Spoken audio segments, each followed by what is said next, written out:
Okay, stand by. We're setting up. Let's see here. What we got to do here is got to get the laptop set up so that I can monitor the chat room.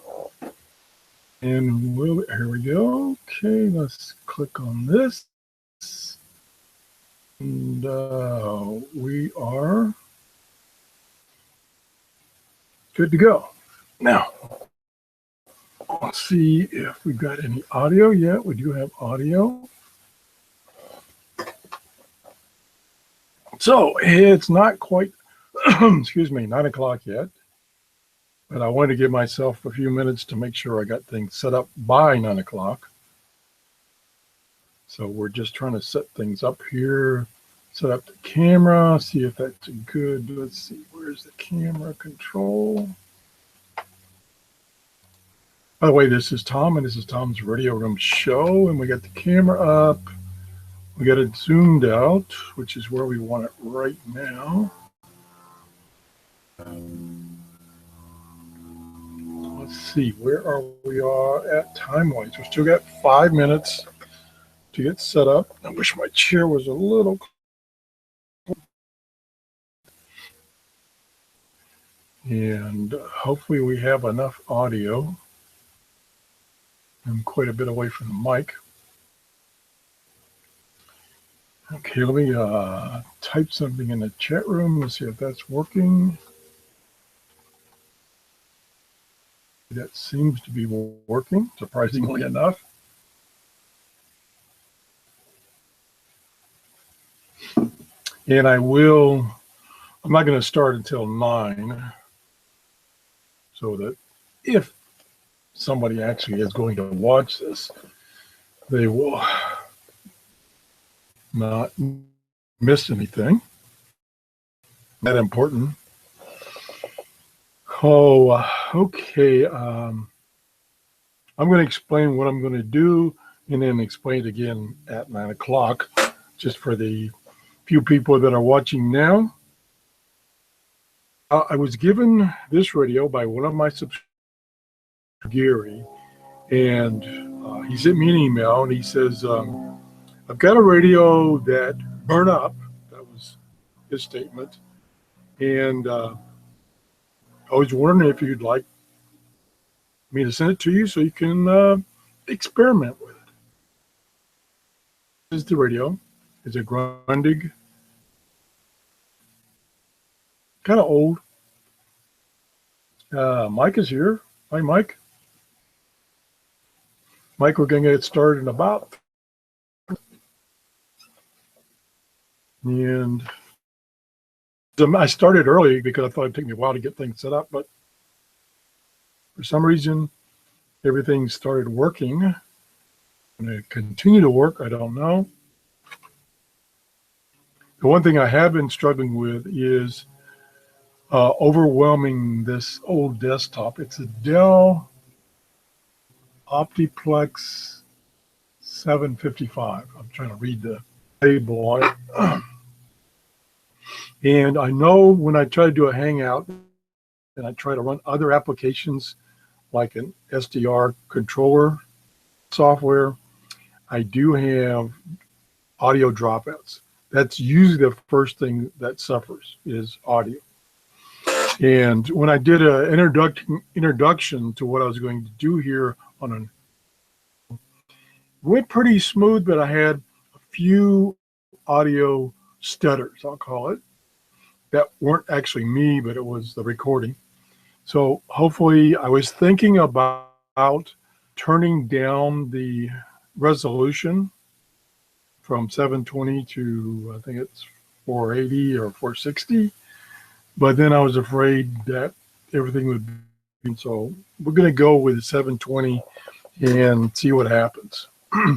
It's time-wise, it's almost 9 o'clock here in Clearwater, Florida.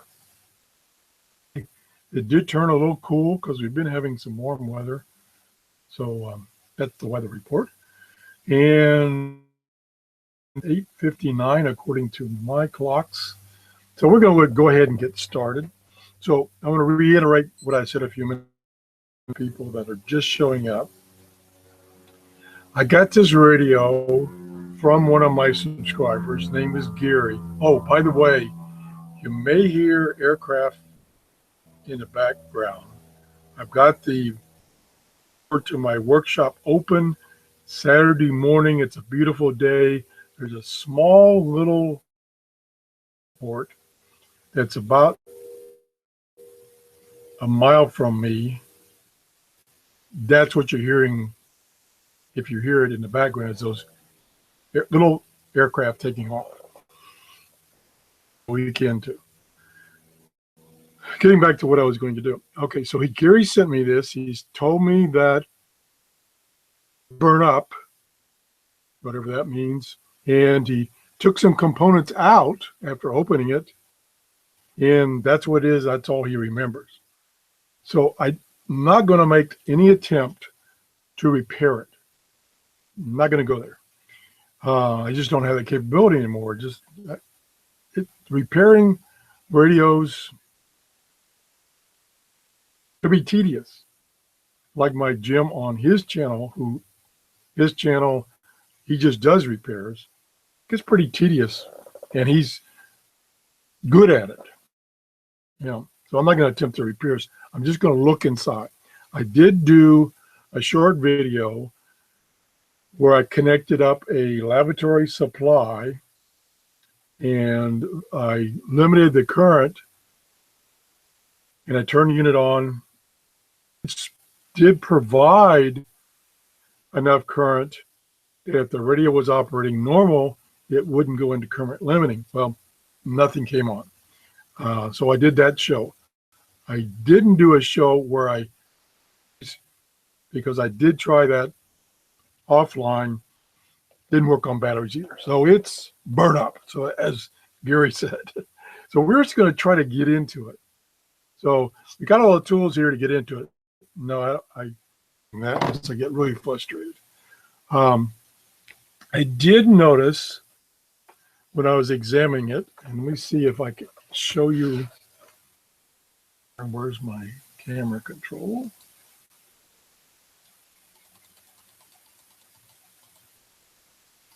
Okay, now move it over. Whoop, wrong way. Everything's backwards on my screen. So right there on that edge,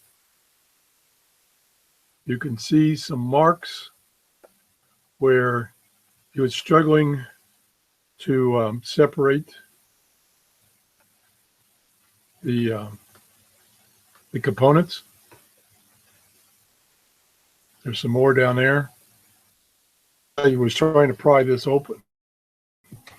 That may tell me that it might be hard to get open. We're going to zoom back out first. Where's the camera control? Zoom back out. And like I say, I'm not going to attempt to repair it. We're just going to use this to look inside. And this is the Grundig version of this radio. It's the S350. They subsequently released, I believe, under the Eaton name, but it might have been under the Grundig name, S350 Deluxe. And they added some features. Kind of looks the same. I did get a schematic. Thomas sent me a link to a schematic. I do have the schematic, but this schematic is not of this radio. Now, I had a little trouble reading it because it's pretty small, but again,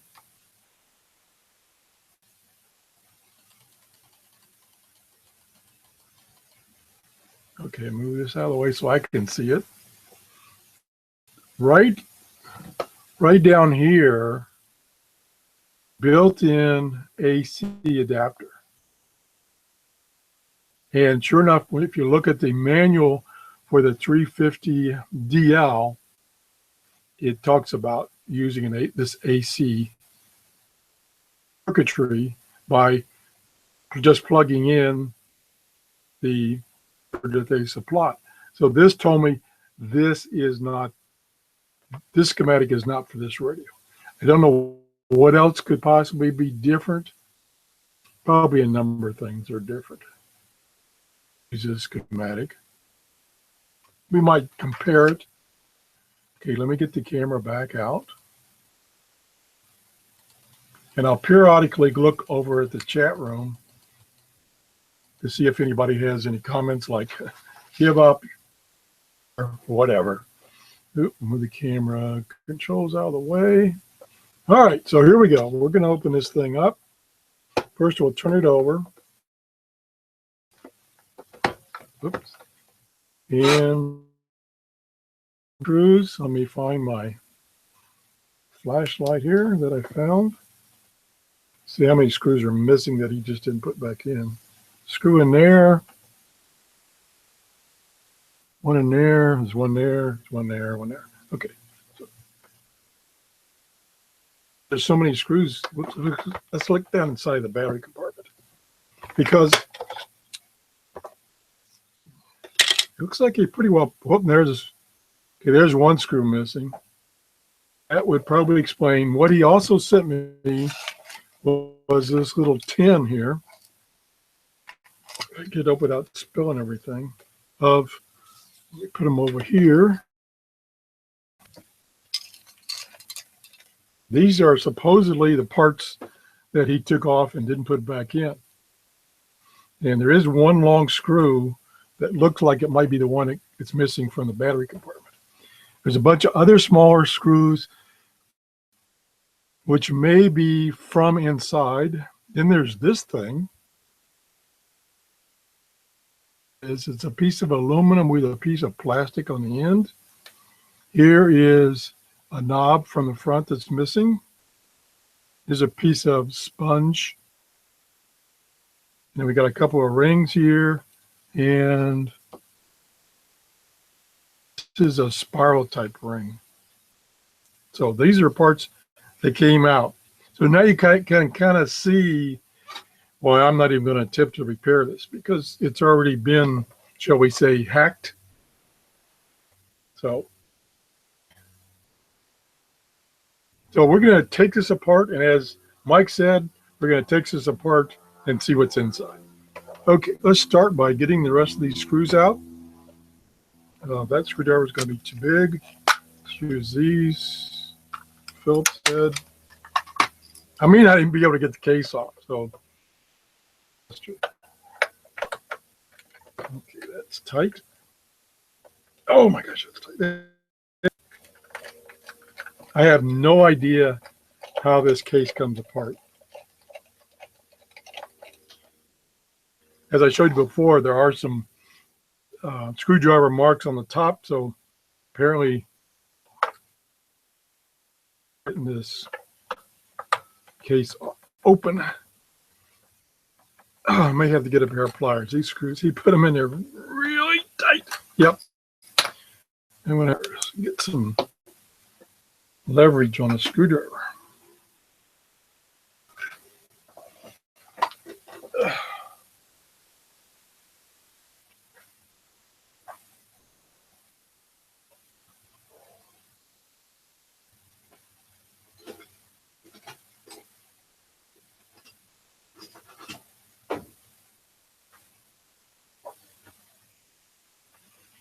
Okay, I'm back.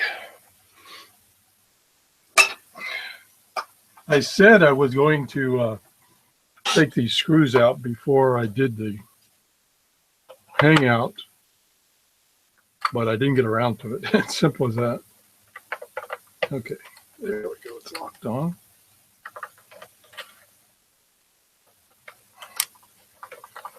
The other thing is I don't have much strength in my hands, so probably get these screws out a lot better. Let's see, there was one down here. Probably will. I don't know if I have to take the knobs off of the front just to get this back case off or not. I'm hoping not.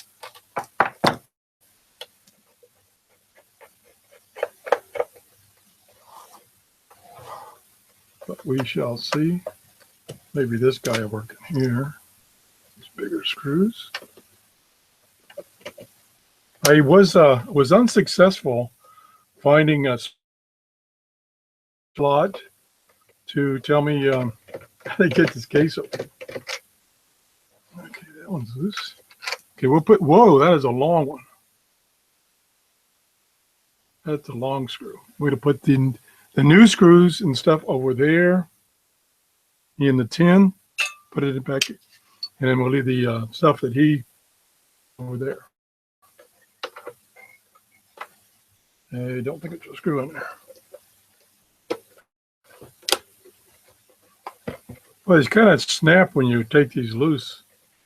It's the plastic has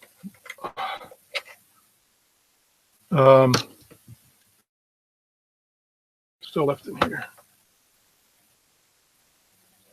Yeah, there's one way down in there. That's a deep hole. I hope I can get to it. This may be a stopper right here.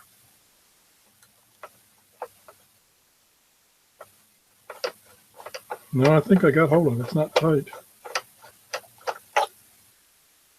And we'll see in a minute. Is that all the screws out?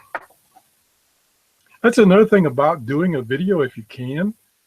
When you're working on radios, if you go to put it back and you can't remember how to put it back, you can go look at your video. Screws in there too. Or maybe they're loose. Nope, they're not loose.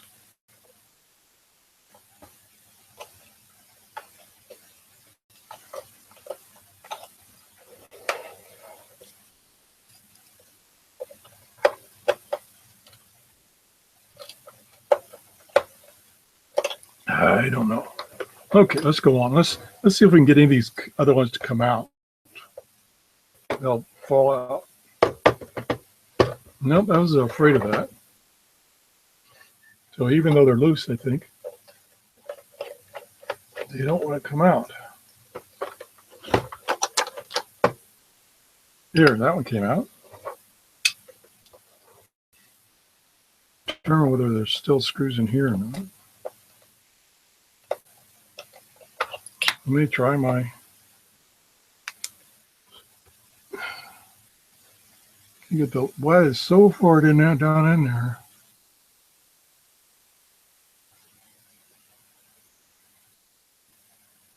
It looks like there's a screw in there, but I don't seem to be. There's definitely one in there.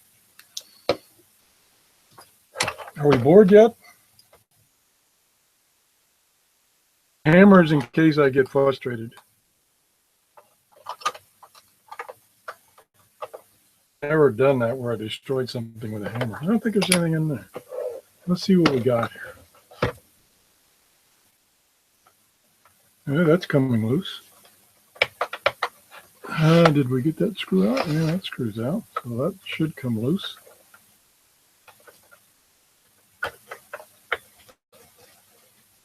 Yep, that comes loose. We're getting there. Looks like it wants to come off the front, which means I have to take all the knobs off. So we're taking the knobs off now.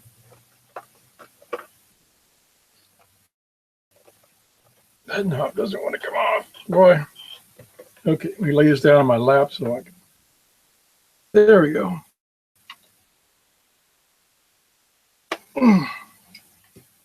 These small knobs seem to be all identical. So I don't have to worry about which one's which. Where the heck did that come? No, look what fell off in the meantime on the display. See there? It came off. So that fell off by itself. But it did. I'm pretty sure these bolts, Allen wrench bolts, I'm pretty sure that's just decorations. Let's see if we're getting anywhere here. I guess it helps that it's been open once before. Aha! Okay, now we'll carefully, and I'm not being as careful as I would if I thought I could repair this.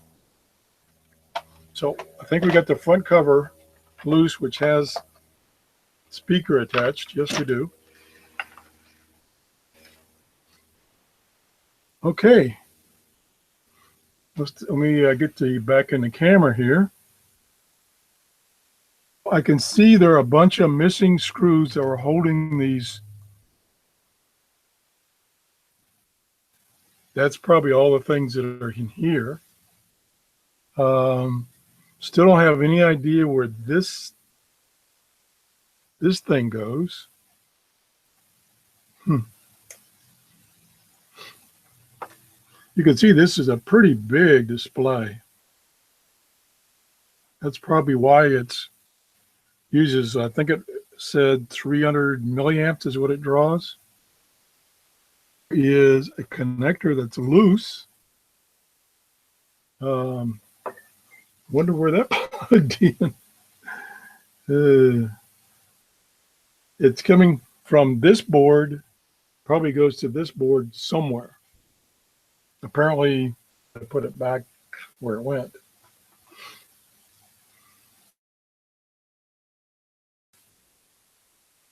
Here's another connector that's been taken loose. And by taking those two connectors loose, then this assembly right here will come up. There's a screw there, still in place. There's a screw coming from the back side, probably for this antenna. That's the antenna for the medium wave band.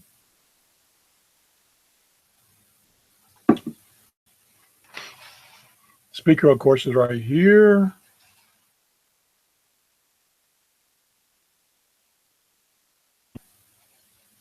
We can see if this is moving at all. Yes, it is. So I think this is ready to come out except for those two screws. So let's take those two screws loose. Again, I'm not except how I'm taking this apart, because I'm not going to attempt to fix it. Inside. Whoop, I just noticed a piece of plastic when I took those knobs off. Broke off from the front. That's one thing you have to watch for these kinds of radios. Unlike your big tube radios, you can easily break things when you're taking it apart. Not to mention, you can get things apart and never be able to figure out how to get them back together. Okay, I think this is loose now. And there's another circuit card down here.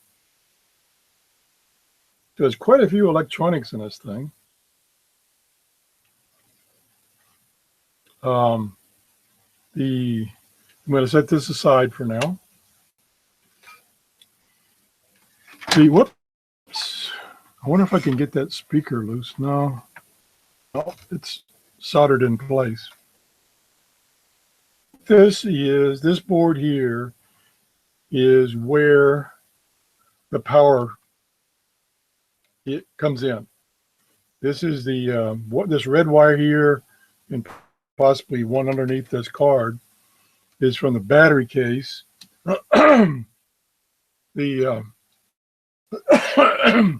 The DC jack on the back comes in underneath this board. Let's see here. We see any smoke, or should I say burn marks? Not obvious. I'm guessing, and that's all it is a guess, that the failure may be in the power supply. Yeah, he's taken all the screws out that held the power supply in place. So I think I can just lift this up. Well, maybe not. In this area that's restricting movement. There we go. It was just wedged in there. Oh, and of course that falls down again. Let's see if I can lay this down. There we go.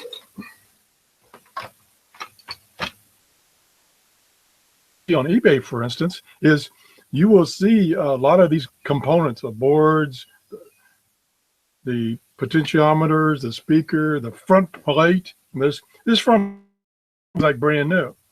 So, if you had one of these that worked, but the front plate was all scratched up, you could get a front plate part off of eBay to replace it. Or it doesn't look like it's that difficult to play it off.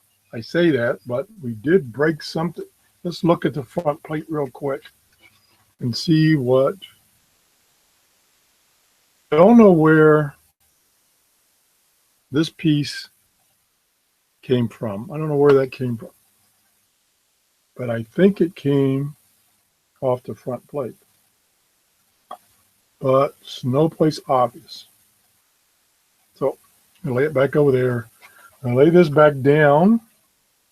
One thing that was surprising is when I was looking for a schematic and I saw a number of people and or comments. And they said, I say a number, half a dozen, said, this is junk radio. Don't bother. Don't get one. Surprising is when I looked on eBay just to see what these sold for recently used, because you can go on eBay and see completed auctions, see what something sold for, not just what it was being advertised as, but what it sold for. And I saw these things being sold from $35 and $50. Now, that was the sold price. So some people still think these are valuable. It is fairly complex. In other words, if I look down in here, if I get something to point with instead of my finger, look at all these. These are probably tuning coils. Look at all these tuning coils. Another one here. Thought I saw something burnt, but it didn't. So it's got 3 boards. It's got this display board, a few components on it. It's got, this is probably the receiver. And then this is the power supply and controls, which I was taking out, which is some wires that are soldered in place. So let me move things out of the way here so I can rotate this a little bit so I can see the back side. Now I don't know if you can see the back side. No, you can't very well, but let me try to hold this up a little bit. There's the back side of this, what I consider the power supply board. It probably does other things. And let's see. Potentiometers. I don't see anything that looks burned up. Which, if it stops working, it doesn't need to necessarily burn up a component. It could. Because one of the common failure modes in the radios is capacitors, such as these 2 big guys right here, which is in the power supply section here. They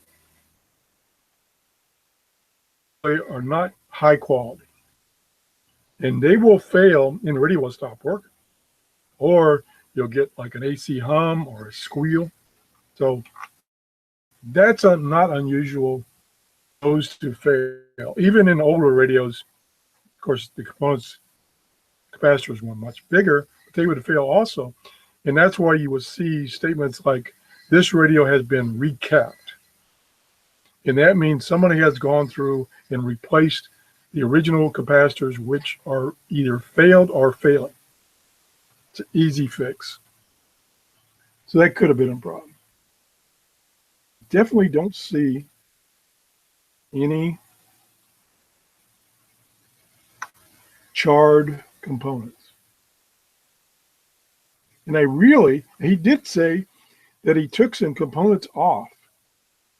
So far, I have not seen any signs of components being removed. Soldered. This area right here looks like it had been resoldered a little bit. This is the headphones jack. That may have had some rework either by him or at the factory. I'm looking at components down here on this board. See if any components are missing, obviously missing.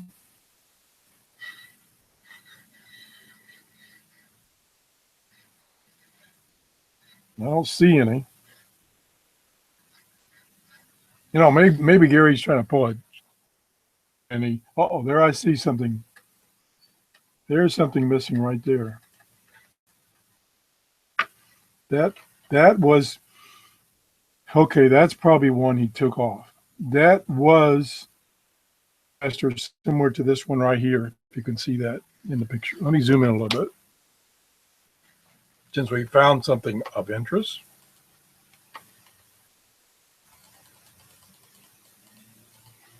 Okay, let me get this out of my way so I can see the screen. Okay, right here,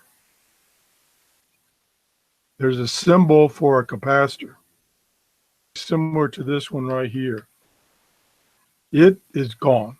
So that may have been one of the components he took off, not on the back side, that he thought maybe had shorted out, but unfortunately he didn't replace it. Trying to see, there's some symbols down in here that looks like diode symbols. Let me see if they're on the back side. Nope, they're not on the back side. And let me move see it a little better. Yeah, let me get my handy dandy magnifying glass here. Always another thing good to have when you're old like me, or if you're looking down at components on a small board like this. It doesn't, it's interesting because it's got holes and symbols, diodes, but it doesn't look like there were diodes there, unless he just did an excellent job of, in a way, trimming them off.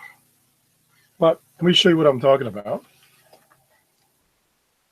Is right next to this capacitor right here. If I can magnify right there, you can see the symbols of diodes. And I don't feel anything on the back side. So the components are not on the back side. So apparently those components have been taken off. And here is, there's another, now that is on the back side. There is something right there where that circle is. There is something on the back side, and this is where the plus side of the battery case comes in right here. So that's probably, again, this could actually be the initial power supply circuit right here, because it's got some big caps, which you will typically find in a power supply, and it's got some diodes. Sure what the diodes are doing there, because the battery input, and there's no AC input. There's only a DC jack on the back, 6-volt DC jack. So I don't know why you would need diodes. There's 4 diodes there, symbols, that you would usually have in a AC to DC rectifier circuit. So maybe it's an option, and maybe that's why I don't see any signs that there were diodes there. That could be because, like I said before, on the deluxe version of this, there was an AC to DC converter built in.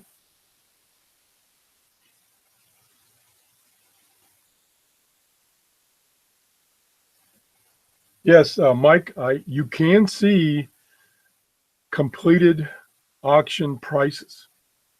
One of the options, one of the filters on eBay is completed listings. We show you items, similar items. So let me back up a second. Search, like you do a search on Grundig S350. Then over on the left-hand side are all these options. You can say filter for prices less than $50, or you can filter on other things. One of the things you can filter that search on, is completed listings. And then it will only show you Grundig S350 ads that the item was sold, closed. I don't remember if it shows both ones that closed that didn't get sold and ones that closed that got sold. I believe it shows in green the ones that actually got bought. So I use that quite often to see what the going prices are of things that were actually sold, because people can ask a fortune. Doesn't mean they'll necessarily sell it. So yes, there is that option available. Okay.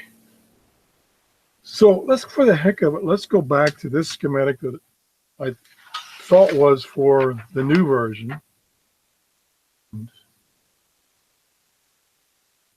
It shows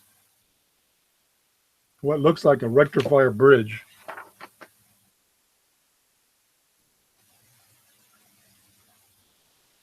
And then I'm trying to see, and then there's a transformer.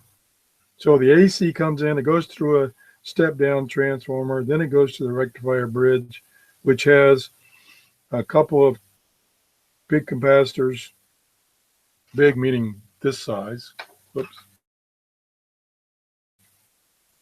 And then it goes on to the AC-DC jack switch into a DC jack. So maybe what they did, maybe they had the design in place, and on the older ones, they just didn't hook up that adapter.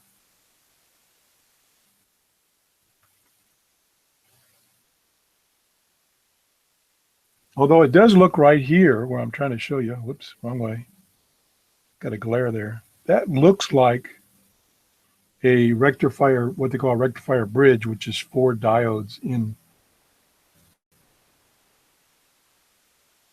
But these over here, where it's showing the symbols of the diodes in place there, it looks like there are solder holes for diodes. I don't know. I don't know. Come closer to figuring that out is to take this board out, turn it over, and see what's on the back side, which I'm not going to do. So far, I only components that are obviously missing that were probably here is that capacitor right there next to the empty hole there next to where the capacitor is. I think there should have been 2 capacitors there, two capacitors about that size. Okay, where are we at? Oh, gotta take a drink. It's just tea. Okay, let me see anything else we can see. What the object of this, just open this up and see this thing as far as the design is concerned. Like I say, this schematic,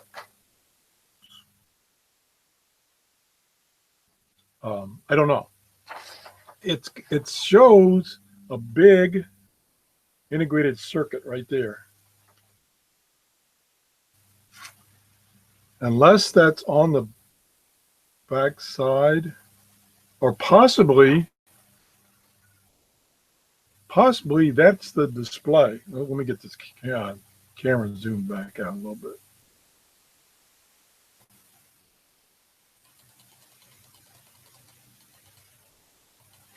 Okay, get that out of my way. Okay, so possibly this could be this display I've got over here. It's many connections. That's probably what that is. The integrated circuit that I was talking about is, where's my pencil? Is right here. And I could look this up. It's got a number on LA1260. I don't know if that's an in-house number or not. And the question is, where is it on the board?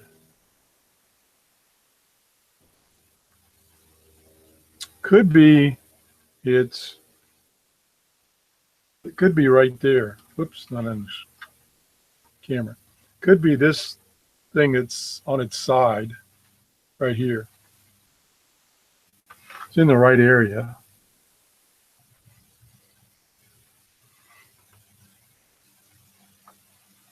Now, what I would do if I was going to troubleshoot this is I would try to find out if this component is really necessary and find a replacement for it. Number two, I'd probably jump into it and apply power and then start doing some voltage measurements, starting at the power supply, working over to see if I do actually have voltage applied to the rest of the circuitry. Like I say, the failure could be it could have been in the power supply. You would work from here. Whoops, let me get back in the screen a little bit. You would work from here, which is the power supply section, over into the various circuitry. You have any voltage being supplied to these other circuits. So that's where I would start. Not being an expert, I'm definitely not an expert. But as you can see, well, I don't see very well, but as you can see, there's a lot of components in this radio. And there's a lot of different stages that do different things. Unfortunately, there's no markings, I don't think. See, it's a little bit fuzzy.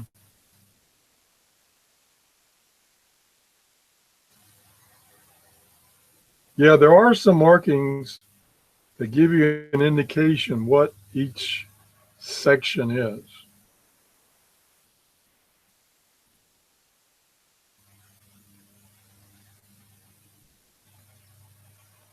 And then here's the cables that have been disconnected right here.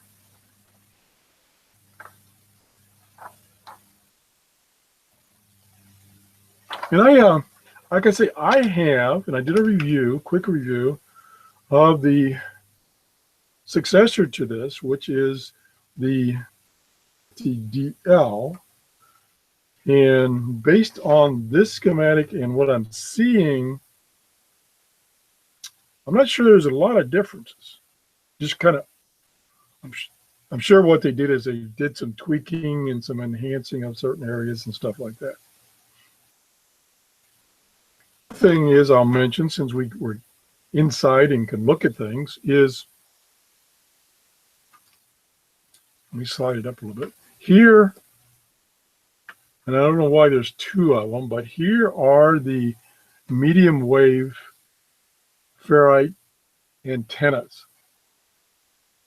and as you can see, they're fairly small, and the size of these will depend, well, is one of the factors in your medium wave reception. For those people who do medium wave DXing, meaning they try to hear medium wave stations that are far away, they will use an external antenna, medium wave antenna. And what they will do, it is the antenna will couple in to these two built-in antennas, because typically on these radios, these shortwave portable radios, have an external jack, antenna jack, for the medium wave band. Now, one exception that I know of is and it's not a portable, it's sometimes called a portable, but I call it desktop, is the Grundig 750. It has these antennas, these medium wave antennas, in a little box on the bar on the top, which is rotatable, number one, so you don't have to rotate the radio because these are directional. And number two, it has in it antenna jack for an external medium wave antenna. So, but that, like I said, on these portable radios, so you have to use those loop antennas, which of them, that just sits next to the radio and couples in the stronger signals that it's receiving into this antenna here. So that's how that works. I think we're about wrapped up here. Like I say, I'm not going to do any real troubleshooting. It doesn't appear that in Gary's investigation, he didn't seem to damage anything. He said he removed some components. It only appears, with my very quick review, the only components that seem to be missing is this capacitor and possibly these diodes. But I don't think, let me see what it shows on this schematic, which is not necessarily for this radio, where it shows the battery coming in. Let me get my magnifying glass here. Bear with me.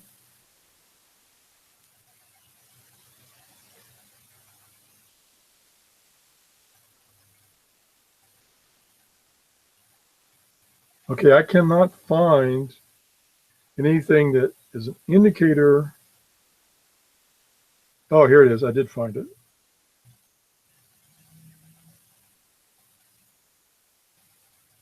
Okay.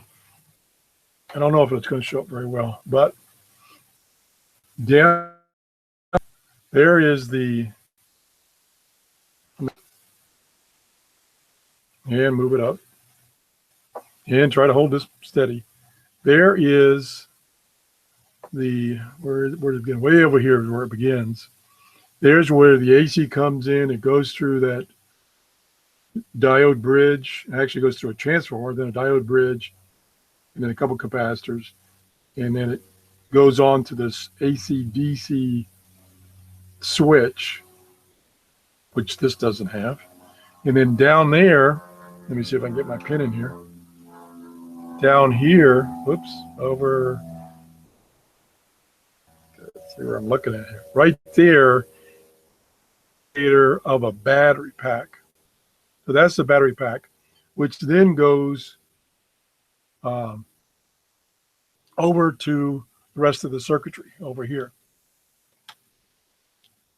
So like I say, I could start tracing this out put some batteries in this thing, start tracing this out, see where the power goes, if anywhere, because there is off of the battery is a diode.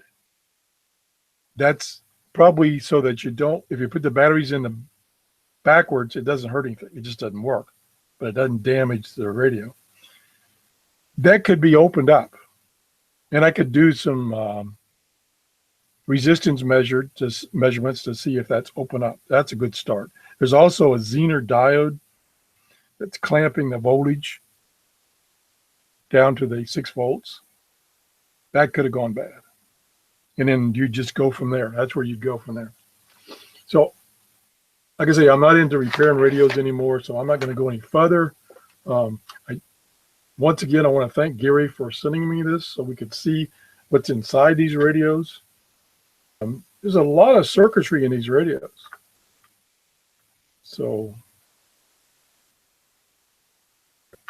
probably was a decent radio. Like I say, I have the successor, the S350 DL. And I think what I'll do is, in the next few shows, I'm going to show you that radio in action.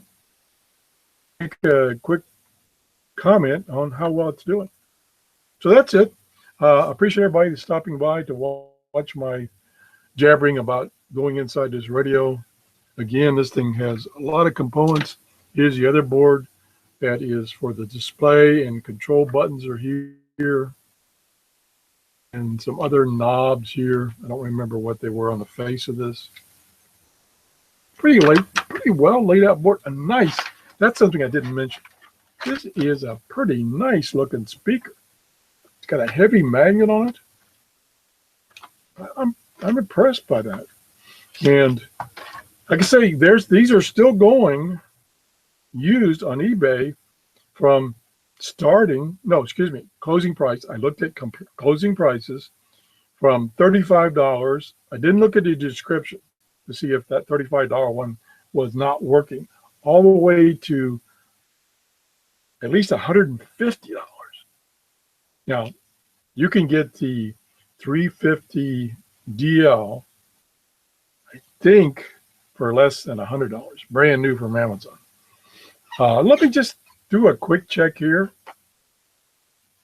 Hopefully I don't crash anything. And look at Amazon real quick, see what a new one goes for. Grundig, it's probably called Eaton now. S350 on there. Okay. They have, whoa, was I already off base? They have it says S350. I don't know if it's a DL or not, for $300. Oh my gosh, let me see. That's unbelievable. Only 350 they have, obviously. Here's another listing. Let me just click on this, see if it's the, no, it's not. It's not the DL. Boy, I am blown away. The prices on shortwave radios have just the past 6 months. Here is this radio right here. This radio design is quite old. And it sells new for $300 on Amazon. $300. Maybe I will fix this. I had not. No, oh, they have some used ones too. Find the DL. Okay, they have some used ones. $120, $292, and in the new one, which is $299 from Amazon. I did not find the. And change my search here with DL. Get DL listed. No, I don't see a DL listed. Oh, here's one. That's an adapter. Here's a DL. Here's a used DL for $109. That's all I see on Amazon today. So anyway, so much for that little venture. So I'm going to wrap it up, and I'm going to have to rethink whether I should try to repair this, since the new ones are going for $300. Something's wrong with that picture. I don't know. Anyway, thanks for watching. Catch you later. If you enjoyed the show, please give me a thumbs up. Thanks again for Gary for sending me this radio. If you have something like this you'd like to send me for the show, I'd really appreciate it. Thanks for watching. Bye-bye. Okay, how do we shut this thing down?